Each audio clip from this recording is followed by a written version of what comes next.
Bonsoir et bienvenue à tous, voici le sommaire de cette édition. Alors qu'on croyait maîtriser la situation sur la Covid-19 au niveau local, un patient testé positif et prend tout le monde de court. Une nouvelle annoncée alors que Pravin Jugnauth recevait sa première dose de vaccin anti-Covid. Ce premier cas de la deuxième vague est un employé de l'entreprise d'importation de fruits et de légumes SKC Sourad Co Limited de Wootton. L'hypothèse d'une contamination par des produits frigorifiés privilégiée par les autorités. 330 personnes identifiées à travers l'exercice de contact tracing. Témoignage les débuts de cette édition. L'ancien directeur des services de santé, le docteur Basantra Ogajadar, est d'avis que cet homme a été contaminé par une personne infectée de la communauté. Vous l'entendrez. Pendant ce temps, Pravin Jugnauth annonce des mesures pour décontaminer les produits frigorifiés importés et lance un appel au public pour maintenir le protocole sanitaire. Le Premier ministre intervenait après s'être fait vacciner à la Government House cet après-midi. Aussi dans l'actualité, enquête judiciaire sur la mort de Subramania Kisnen. Le représentant de Huawei à Maurice affirme qu'il n'y a aucune possibilité d'effacer des données sur le système des caméras Safe City. Il y a un an, un terrible incendie ravageait le Lab 51 à Paille. 3 employés prisonniers des flammes, parmi une jeune femme, Anushka Gokul. Ce matin, une cérémonie d'hommage a eu lieu sur place. Les proches déplorent la lenteur des procédures, les plaies sont encore béantes et toujours pas d'indemnisation. À la fin de cette édition, nous parlerons du pèlerinage de Mahashivaratri. C'est l'image du jour, grand bassin dès l'aube avant l'arrivée des pèlerins. Une contamination à la Covid-19 sur le plan local qui défraye la chronique aujourd'hui. Il s'agit d'un homme de 44 ans employé dans l'entreprise d'importation de fruits et de légumes Surat Co Limited à Wootton. Cet habitant des Hautes-Plaines-Willems a été testé positif ce vendredi et ses proches ont été placés en isolation dans un centre de quarantaine. Cet homme n'a pas voyagé récemment et n'utilise pas le transport en commun. Selon le dernier communiqué du ministère de la Santé, la thèse d'une transmission du virus par la manipulation de produits frigorifiés est privilégiée. Toutefois, l'enquête se poursuit au niveau du ministère afin de déterminer la source de contamination. En attendant d'avoir ces résultats, l'équipe de contact tracing de la santé a été déployée et déjà plus de 300 employés de l'entrepôt de Wootton ont été soumis à un test PCR. Des employés racontent que la psychose s'est installée. En attendant ces résultats, ils témoignent au micro de Jean-Luc Émile. Donc pendant la journée, nous apprenons qu'il y a un cas corona dans la compagnie. Et les là, c'est une ferme la porte principale. Et pendant ce 15 jours, on est rentré. Tout un employé, une bien fait test PCR et là, nous perdons le résultat. Nous sommes bien inquiets parce que nous ne pas trop connaître qui perdons les jours. Ouais, les maris stressants. Moi, mon travail, ensemble avec Michel, nous dans l'opération. Mais quand on a le produit, puis aller, nous devons installer tout ça. Mais quand nous sommes un peu choqués, là, on est un peu stressé parce qu'il y a besoin d'attendre jusqu'à demain pour connaître qui est arrivé, qui peut arriver. Une famille un peu stressée là. Pas qu'on est qui vous faire. Et ce commerce qui alimente le pays a d'ailleurs dû fermer temporairement ses locaux à Wootton. En attendant les résultats, nous explique son CEO, Suren Surat, au micro de Huit Rajessar. Le ministère de la Santé contacte nous durant la journée. Nous peux venir contre nous et qui laisse nous pas employer sortir et que je peux bien faire une inquiry de nous comprendre avec nous ban du monde parce qu'il y a un cas suspect. C'est tout que nous comprenons et nous aussi comprenons que je peux suspecter qui possiblement c'est devant packaging, c'est devant carton qui est capable. C'est une des possibilités. C'est pas qui pas encore confirmé, non, c'est une possibilité que je peux éviter, moi capable si toutefois un un cas. Donc, nous prenons beaucoup plus d'informations que ça, nous pas dans le ministère de tout vers nous. Au niveau opération, le fait qu'il peut faire un test PCR avec tous nos employés, nous pas gagner un résultat en principe demain matin, et une partie ce soir, ce sera à 9h du soir, une partie probablement demain matin, mais tout résultat pour finir jusqu'à demain matin. Sollicité pour une réaction, le docteur Kajadar, qui avait chapeauté il y a un an la première vague, déclare qu'il faut faire attention car le risque de la communauté est grand désormais. Pour lui, il faut savoir au plus vite comment cette personne a été contaminée. S'il y a une contamination liée aux produits frigorifiés, il faudrait établir si c'est bien le seul employé positif. L'ancien directeur de la santé estime qu'il faut redoubler de vigilance, surtout pour les pèlerins en route vers le Gangatala, où il répond à Jean-Luc Émile. Pour moi, c'est clair.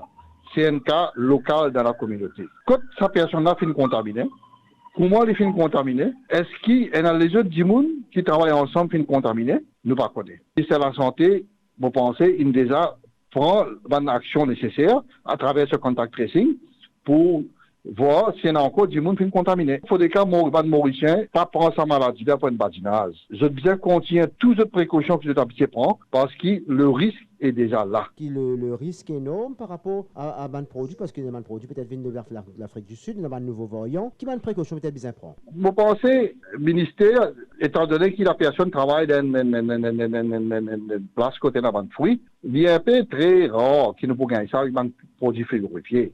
Mais nous sommes capables de fermer la boutique pour un certain jour, désinfecter-les. Mais ce qui est important, c'est bien connaître exactement est-ce qu'il y a les autres du monde qui sont infectés dans ce magasin-là. Si je vais prendre frigorifié, c'est mon penser quelque part, il y en a quelqu'un qui est capable positif dans la communauté qui peut donner ça. Pour moi, c'est clair. On revient sur l'hypothèse des produits surgelés comme vecteurs de contamination. Jean-Luc Émile en studio, bonsoir. Bonsoir, Émilie. C'était l'une des hypothèses évoquées par les experts de l'Organisation mondiale de la santé à leur retour de Chine l'an dernier. Que disent-ils aujourd'hui avec les nouveaux variants sur cette possibilité? Alors, lors de leur enquête sur l'origine du SARS-CoV-2, ils ont retrouvé du virus dans les aliments surgelés vendus sur le marché de Wuhan. Ce virus s'est-il propagé par cette voie? On ne le sait pas. Mais d'abord, il ne faut pas oublier que les méthodes de détection utilisées sont celles qu'on utilise en pharmacie. Ce sont des méthodes de détection par PCR. Alors, cela veut dire que l'on détecte des morceaux de génome de virus. Cela montre aussi la présence de virus, mais cela ne dit rien de son infectiosité. On ne sait pas si le virus présent sur ces produits congelés est présent en quantité suffisante pour pouvoir infecter une personne. Quant aux possibilités de transmission du virus par la chaîne du froid, les virologues restent très sceptiques, Émilie. Par contre, le Centre chinois de contrôle et de prévention des maladies a trouvé des traces de Covid-19 sur des emballages de surgelés. Cela ne veut pas dire qu'il faut abandonner ces aliments, simplement que leur emballage extérieur peut transporter le virus pendant plusieurs heures. Alors, cela prouve aussi que le contact avec cet emballage contaminé par le coronavirus peut entraîner une infection. Cependant, le centre chinois avait également déclaré que le risque que les aliments de la chaîne du froid circulant sur le marché chinois soient contaminés par le coronavirus est très faible. Mais jusqu'ici, des recherches ont déjà démontré que le virus vivant du Covid-19 peut survivre sur des surfaces pendant une période plutôt longue. Une étude récente publiée dans le Virology Journal a révélé que le CoV-SARS peut survivre sur des surfaces communes telles que le verre, l'acier inoxydable et l'argent pendant 28 jours. Le virus peut survivre plus longtemps à des températures beaucoup plus froides, Émilie. Merci Jean-Luc pour toutes ces précisions. Et le gouvernement envisage la décontamination des produits qui viennent de l'étranger. La déclaration du Premier ministre après l'annonce de l'employé testé positif dans une entreprise à Wootton. Pravin Jagnot répondait aux questions des journalistes à la Government House cet après-midi. Il a reçu sa première dose de vaccin AstraZeneca Covishield. Le chef du gouvernement appelle à la prudence et annonce d'autres mesures pour protéger le pays. C'est un cas local qui est testé positif déjà. Là, dans ce cas-là, ce qui nous connaît à ce jour, nous allons continuer l'enquête, ce qui nous connaît à ce jour, c'est une personne donc, qui lui-même n'est pas voyagé Et à ce stade, nous pas trouvé qu'il y ait un contact avec des gens qui voyagé. Donc, pour réaliser, il pose un plus grand problème. Mais seulement, il y a un gens qui travaille dans une compagnie qui a un contact avec des produits qui sont importés de l'Afrique du Sud. Et nous connaissons un vol de l'Afrique du Sud, il rentre bien vite Maurice. Mopécose, sous correction, ça aussi, nous besoin avec des médecins, des scientifiques qui sont capables de confirmer nous. Est-ce que ça, c'est capable une possibilité quand il est en contact avec un produit qui est capable de la contaminer. Après, nous pouvons avoir un coup aussi au niveau de qui manière pour décontaminer certains produits importés qui peut-être prend bien de temps pour venir dans nos pays.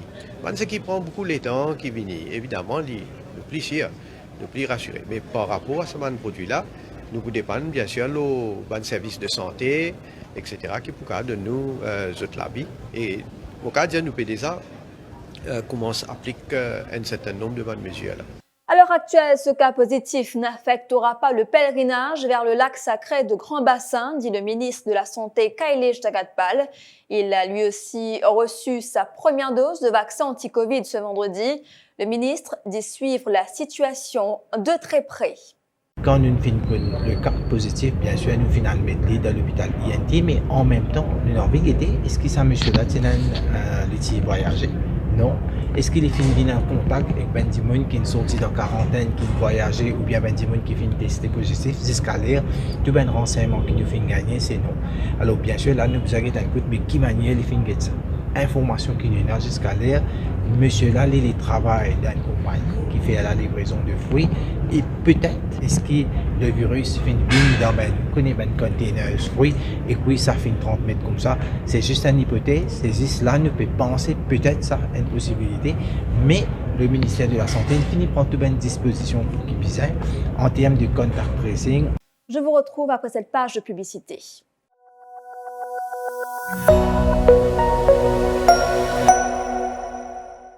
Est-ce que vous connaissez qui est dans côté Urban Food? Laisse-moi dire où! Crazy Hour à partir de 14h jusqu'à 17h, lundi à vendredi. Avec seulement 99 roupies, vous gagnez un burger, un chips et une boisson.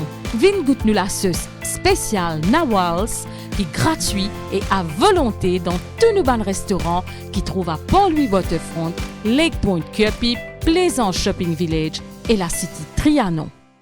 Engaging Allies for Gender Equality, la journée internationale de la femme sera au cœur de l'info le lundi 8 mars avec Ruth Rajessar. Cette émission du Défi Media Group, en collaboration avec Accenture, sera diffusée en direct d'Ébène de 17h à 19h. Parmi les intervenants, la ministre Kalpana Kunjusha, Amanda Serumaga, représentant résident du Programme des Nations Unies pour le développement, Jonathan Rava, chef d'équipe des études sociales à l'Institut Cardinal Jean Margéo, Shalini Jagessar Sampath et Charles Cartier, Managing Directors chez Accenture. Retenez bien l'heure et la date, ce lundi 8 mars, en direct d'Accenture à Ébène, 17 à 19h, sur Radio Plus et sur la page Facebook défimedia.info. Sand, si tu veux en profiter, venez rencontrer l'équipe Crystals Beach Maritime et Défidil ce vendredi, samedi et dimanche à La Croisette. Réservez sur place et remportez tous plein de cadeaux. Nous trouvons La Croisette, ça vendredi, samedi et dimanche.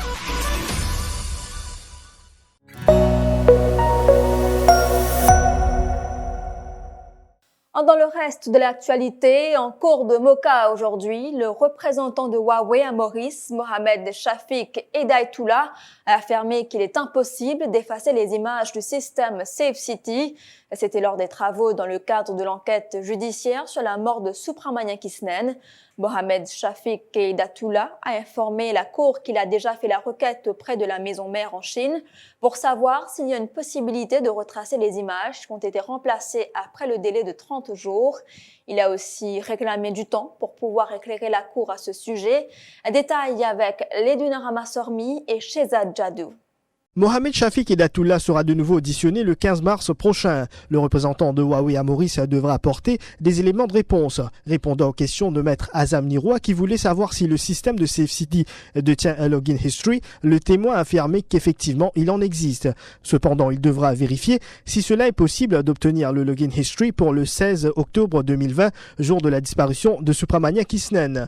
Maître Azam Niroy a aussi voulu savoir si quelconque information en relation à des images datant du 16 octobre 2020 ont été effacées. À quoi le témoin a répondu qu'il n'y a aucune possibilité d'effacer quoi que ce soit sur le système. De plus, il indique aussi que le SafeCity Network is a closed and private network. As per my knowledge, there is no possibility of tampering. L'enquête judiciaire a été ajournée au 15 mars. Le couple Punit, Nita Nokched et Deepak Bonomali seront de retour en cours à cette date. Et la Cour de Moka a ordonné à la police d'autoriser à Huawei d'avoir accès au système SafeCity cet après-midi. C'était aussi lors de l'enquête judiciaire sur la mort de Supramania Kisnen. Cet ordre a été émis afin que Huawei puisse retracer tous ceux qui ont eu accès au système pour visionner les images du 16 octobre dernier, soit le jour de la disparition de l'ex-agent du MSM. Le leader du MMM était face à la presse ce matin. Paul Béranger affirme que l'alliance MMM, PMSD et Reform Party a déjà établi une liste de candidats pour le poste de Premier ministre. Le leader des Mauves dit avoir fait une croix sur Pravin Jugnauth et Navin Ramgoolam. Et selon Paul Béranger, lorsque l'opposition présentera un nouveau Premier ministre à la population, cela entraînera des élections anticipées. Donc, il y a un certain nombre de premiers ministrables pour le moment, mais il y en a d'autres qui vous lèvent la tête. Moi aussi, il y a de ça. Il y en a d'autres premiers ministrables qui vous lèvent la tête. Nous peinons l'État à perdre quand il Maurice était. Mais en même temps, nous laissons l'État faire ce travail. Donc, dans quelques semaines, dans quelques mois, l'opposition a besoin de faire un choix et présente-le à la population. Moi, je pensais que quand ce moment-là arrivait,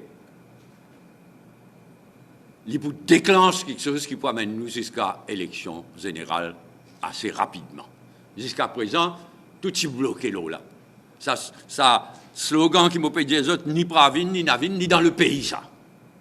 C'est qu'il a envie de couillonner lui-même, les couillonne lui-même. Mais il est dans le pays. Et c'est un blocage. Nous prenons beaucoup de patience pour débloquer. Mais finalement, il n'arrive quand il n'est arrivé. C'est chose faite. Et je suis convaincu que quand nous présente une alternative comme Premier ministre, il peut accélérer les choses et il peut amener l'élection générale dans un délai plutôt rapide. Je vous le disais en titre, le 5 mars 2020, une explosion à l'entrepôt de Lab 51 a fait 3 victimes, soit Serge Rioux, 54 ans, Fabrice Maurice, 23 ans et Anouchka Gokul, 32 ans. Un an plus tard, la douleur est toujours vive pour leurs proches. Un dépôt de gerbe a eu lieu ce matin à Paille. Mireille, la mère d'Anouchka, explique qu'ils n'ont toujours pas reçu de dédommagement depuis ce drame. Des actions légales sont envisagées pour rendre justice aux 3 victimes qui ont perdu la vie dans cet entrepôt. Beaucoup d'entre eux qui sont bien contents Anouchka, mais aujourd'hui ça fait 1 an depuis qu'ils quittent nous. La façon que ça va les enfants là inhaler, la façon que ça 3 personnes là inhaler, inacceptable. Inacceptable. Tous les travailleurs Lab 51, qui travaillent.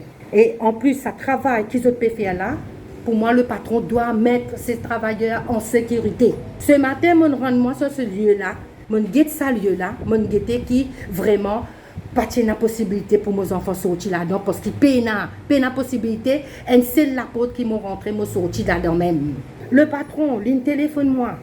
Au niveau de l'assurance, il n'y aura pas de problème, Madame Martin. On va faire le nécessaire, l'assurance va faire le nécessaire. Juste après le confinement, nous pourrons en contact avec vous pour venir joindre nous.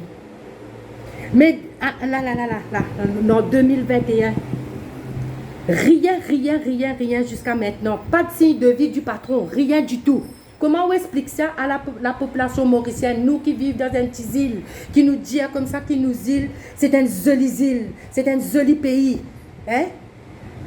Mais arrive un tel drame comme ça, 3 personnes qui perdent la vie dans ce lieu de travail, qui ont un secours, ils n'ont pas gagné secours.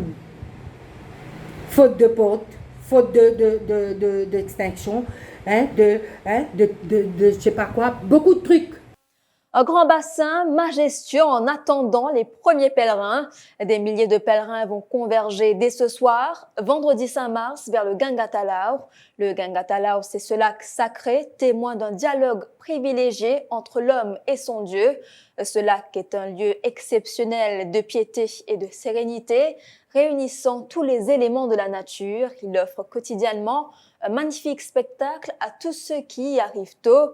Ce paysage que vous voyez à l'écran va se transformer dans quelques heures avec les cowls et ces milliers de petites lumières qui glisseront sur l'onde, portant les prières des dévots vers l'infini.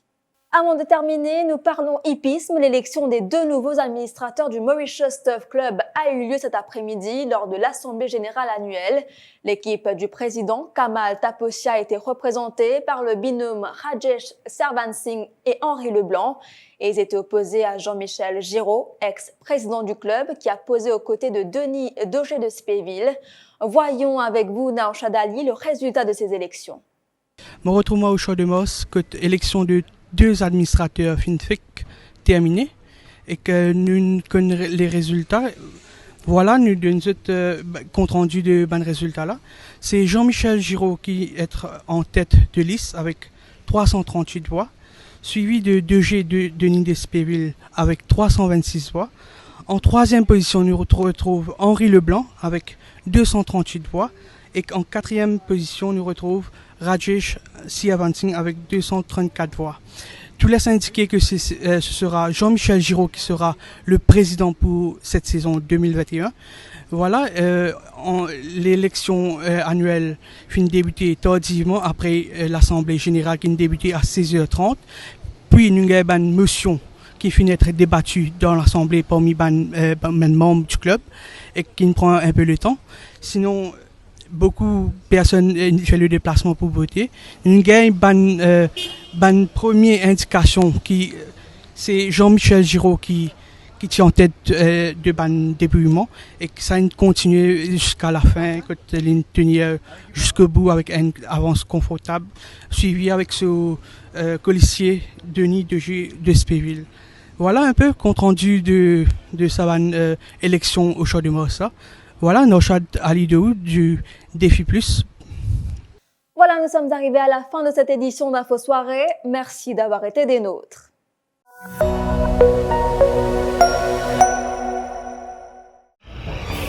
Savez-vous que même la nuit, toute la magie de Casella prend vie? Tous les samedis soirs, redécouvrez Casella by Night, une expérience féerique en pleine nature. Amusez-vous dans le monde enchanté de Panja, avec ses manèges et son restaurant sous les étoiles.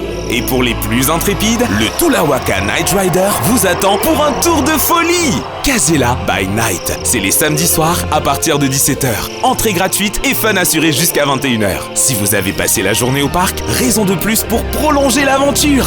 Casella, like nowhere else.